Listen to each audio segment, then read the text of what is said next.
Magandang gabi, Grace. Ano-ano ang mga paghahanda ng Cagayan PDRRMO ngayong itinaas na nila sa ang alert level status ng buong probinsya? Yes, June, magandang gabi. Nakataas na nga sa red alert status ang Cagayan Provincial Disaster Risk Reduction Management Office kaugnay nga ng bagyong Hiner, kung saan ang buong lalawigan ng Cagayan ay nakataas sa storm signal number 1. Ayon kay Rueli Rapsing, ang head ng PDRRMO Cagayan, nakahanda ang 7 station ng Task Force Lingkod Cagayan Quick Response Team na nakatalaga sa Tuguegarao City, Tuao, Lalo, Sanchez Mira, Gonzaga, Amolong at Ballesteros.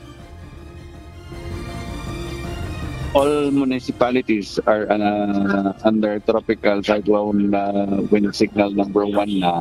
So the province is now on red alert.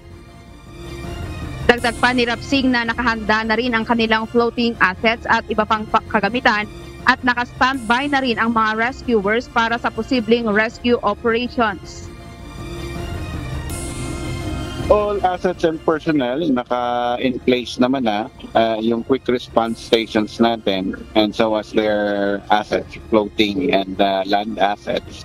Ganun na din yung mga MDRMOs natin. We've already advised them to conduct their pre-disaster risk assessment with their council.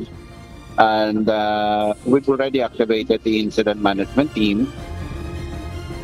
Nagbigay na rin sila ng babala sa mga mamamayan na nasa gilid ng mga ilog at mga bundok na maging alerto at lumikas kung kinakailangan. Ongoing yung coordination meeting and briefings for the preparation of their incident action planning, and so as their operational period tomorrow onward. And tomorrow, we will the provincial DRM Council will be conducting a pre-disaster risk assessment.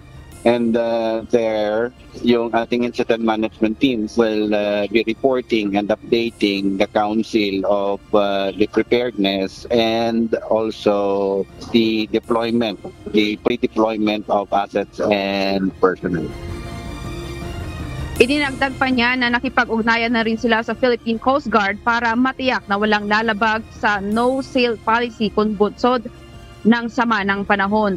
Normal pa ang sitwasyon sa lalawigan maliban sa nararanasan na mahinang mga pag-ulan. Samantala, naglabas na ng abiso ang National Irrigation Administration Magat River Integrated Irrigation System kaugnay nga sa patuloy na pagpapakawalan nito ng tubig ngayong araw ng Lunes, September 16, 2024.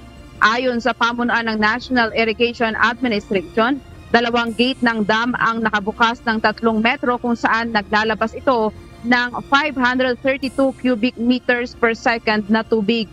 Patuloy na minomonitor ang lagay ng sama ng panahon na nagdadala ng mga pag-ulan sa Hilagang Luzon at karatig na lugar. June, ayon sa pamunuan ng Magat Dam, posibleng madagdagan pa o mabawasan ang inilalabas na tubig sa dam. Depende pa rin sa malilikom na tubig ulan ng reservoir at forecast ng Pag-asa. And munang balita, balik sa iyo, June. Grace, nasa Baguio ka ngayon. Kumusta naman ang lagay ng panahon dyan? Diyan din ba, daan din ng bagyo dyan? Kasi kung nakita na sa satellite image kanina, parang magkocross talaga dyan sa Northern Luzon. Grace? Yes, June, dito sa Baguio City ay na normal pa rin. Dito sa Baguio City, wala tayong naramdaman na mga pag-ulan kanina, pero bagamat nakataas na sa signal number 1 ang ilang lalawigan dito sa Cordillera Administrative Region, kagaya ng Cagayan, Ifugao at Apayao, ay naghahanda na rin ang Disaster Risk Reduction Management Offices ng kanilang mga probinsya. June. Maraming salamat, Grace Dr. Lero.